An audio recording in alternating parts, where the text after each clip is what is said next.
El Ragnarok está a la vuelta de la esquina. Y sin siquiera haber salido, mucha gente no solo espera que sea un buen videojuego, sino que afirman que será el juego del año. Y esta confianza no solo viene de toda la trayectoria que tiene la saga, sino de lo perfectamente realizado que está su último videojuego. Desde 2018, God of War no hace nada más que recibir elogios y alabanzas por el buen trabajo que supone su desarrollo. Pero aún con tanta fama, hay demasiados puntos fuertes, innovaciones y detalles que pasaron completamente desapercibidos hasta ahora. Cosas tan importantes que marcaron un antes y un después en la industria del videojuego y que hoy te pienso contar. Así que si sos un simple curioso o un fanático de la saga, el día de hoy vamos a hacer un recorrido por 3 cosas que God of War hizo absolutamente bien. Y lo vamos a explicar mediante títulos que sean similares al dios de la guerra. A ver, para explicar este punto necesito remontarme a una definición un poquito conocida dentro del videojuego: la disonancia ludonarrativa. Básicamente, discernir ludonarrativamente se refiere a la desincronización que hay entre las mecánicas de un juego y la historia que trata de contar. En cada arte narrativo se nos divide en 2 formas de expresión. Las imaginemos en este momento como líneas: la parte narrativa, esa historia a la que queremos acceder, y la parte en la que el espectador accede a la obra, el medio. En el cine son el lenguaje de planos o la puesta en escena, y aunque en el videojuego tengamos esos elementos, se refiere más a los sistemas y mecánicas jugables. Cuando una de estas 2 líneas dice cosas distintas a la otra, se dice que estamos ante una disonancia ludonarrativa. Como cuando en Mafia el protagonista tiene un código moral en el que se niega a matar personas, pero cuando lo controlamos podemos hacerlo tranquilamente. Cuando en Call of Duty podemos asesinar a nuestros propios compañeros sin aparentemente ningún problema en la línea narrativa, o la cantidad insurgente de personas que matan a Nathan Drake en Uncharted y la falta de impacto emocional que vemos en sus cinemáticas. Son como esos errores que encontrás en las películas pero adaptados al videojuego. De todas maneras, si no lo entienden, dejo acá un videazo que lo explica y encima tiene una reflexión súper interesante. Si bien es algo que puede pasar desapercibido, la falta de atención a este detalle puede romper con la inmersión del jugador. Hubo un tiempo en el que la discusión estaba vigente si es que realmente había que darle importancia o no. No podemos negar que focalizar la relación entre mecánicas y narrativa también puede resultar en algo revolucionario e interesante, y varios videojuegos lo utilizan como medio expresivo. Por ejemplo, Dead Space trata de mantener una atmósfera terrorífica e interesante en ambas líneas de expresión. La Wikipedia lo llama consistencia ludonarrativa. Y obviamente God of War no podía quedarse fuera. Hay un momento en la narrativa de la historia en la que Kratos debe superar su pasado. Hasta este punto, Kratos era un tipo que internalizaba sus sentimientos y su pasado era algo que evitaba a toda costa. Casi era algo a lo que le tenía miedo. Llega un punto en el que Atreus se enferma y la única posibilidad de salvarlo va a ser utilizar un objeto que lo estuvo persiguiendo durante tanto tiempo. Y el juego nos lo explica con todas las metáforas posibles. Hasta en un momento aparece Atenea, un personaje de su pasado que hoy está sentada junto a él. Y obviamente él entiende que eso es fantasma. Y aunque tenga un uso narrativo interesante la presencia de fantasmas del pasado que nos remontaría hasta Shakespeare, eso no es lo más impactante de esta escena. Cuando nuestro protagonista vuelva al lugar en donde inició la historia, revivirá una de las cosas que más quería olvidar, y encima representado por su objeto más característico: las espadas del caos. El solo hecho de envolver sus brazos con las cadenas que tanto lo marcaron y saber que esta acción la realiza como último recurso para salvar a su hijo es suficiente para entender la evolución del personaje. Pero el juego quiere más, así que nos va a regalar este diálogo que en lo personal a mí me encanta. No puedes esconderte, espartano. Pon la distancia que quieras entre tú y la verdad si gustas. Eso no cambiará nada. Finge ser todo lo que no eres. Un maestro, un esposo, un padre. Pero hay una verdad inevitable de la que nunca escaparás. ¿No puedes cambiar? Siempre vas a ser un monstruo. Lo sé. Pero ya no soy tu monstruo.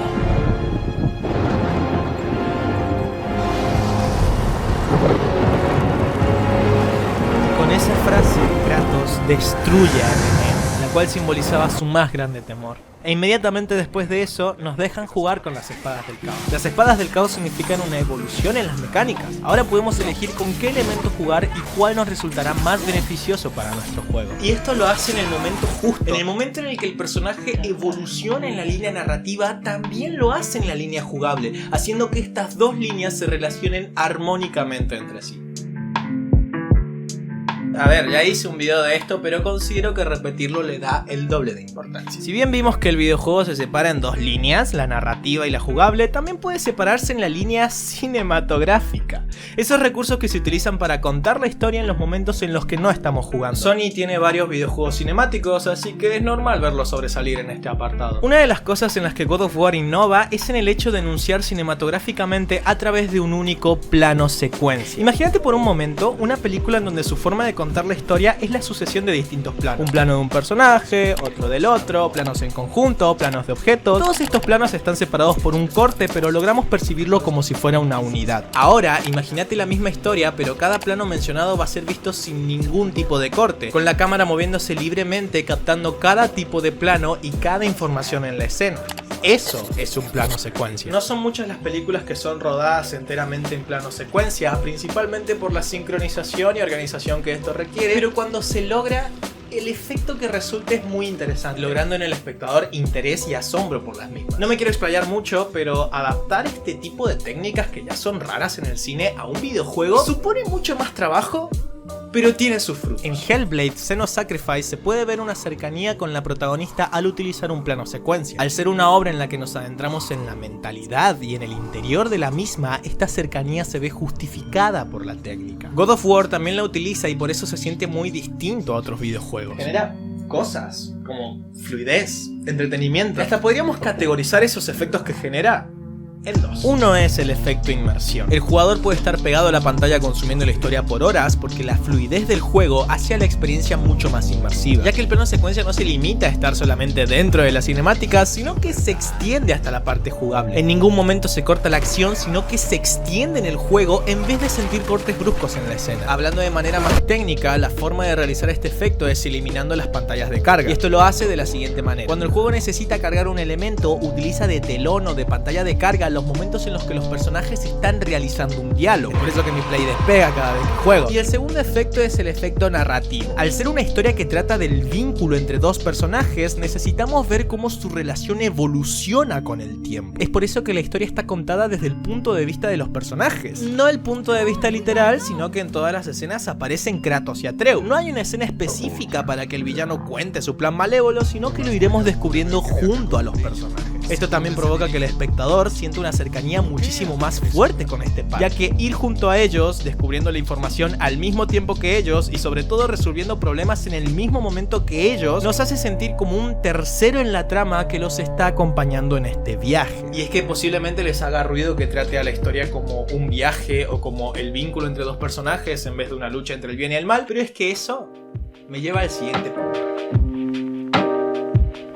Me inspiro completamente en Charlie Knight para hacer este análisis porque sostener que God of War es una historia de amor es un punto controversial, pero muy cierto. John Truby, en su libro La anatomía de la historia, un libro que se basa en el arte de narrar guiones, explica en uno de sus apartados técnicas para la creación de un personaje, desde sus fuerzas, debilidades, como la necesidad de establecer una revelación y un cambio de personaje. Es muy extenso el tema, así que no voy a mencionar todo, pero sí nos vamos a centrar en la técnica de la doble inversión. La técnica de la doble inversión en el libro está explicada a partir de la sucesión de unos pasos, pero nos vamos a centrar en que hay que establecerle al protagonista, o sea, al héroe, y al antagonista, al adversario, ciertas debilidades y fuerzas. En cierto punto de la historia, cada uno va a tener una autorrevelación y va a aprender de las debilidades y fuerzas del otro. Y sería tan fácil aplicar la teoría hacia el enfrentamiento entre Baldur y Kratos, pero en las historias de amor generalmente se puede crear una doble inversión entre dos personajes que están unidos por un lazo de amor y que sobre todo están dispuestos a cambiar. Puede ir desde el lazo entre una pareja, entre hermanos, entre amigos, entre padres e hijos. Atreus podría considerarse como una fuerza antagónica, es decir, que podría considerarse como el villano de la historia, pero no el villano como estamos acostumbrados, sino que el antagonista generalmente tiene las características opuestas al protagonista. Atreus es más empático, es más sentimental, le gusta conocer el mundo. En cambio, Kratos es un tipo que internaliza lo que siente, es mucho más apático y sobre todo evita todo aquello que no tenga que ver con su objetivo. Es por eso que después de todo, este personaje es el mayor adversario desarrollo de Kratos y encima se tienen que sucumbir en un viaje en el cual se van a empapar cada uno de sus debilidades y deseos. Habrá muchos momentos en los que ninguno de los dos coincidan, pero lo que los mueve es su vínculo y el amor que los hace avanzar. Kratos poco a poco será siendo más empático y Atreus deberá ser más firme para su supervivencia. Cada uno tendrá su propia autorrevelación para poder sobrevivir a su manera.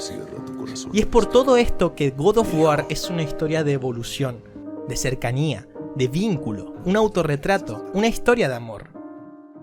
Una obra maestra.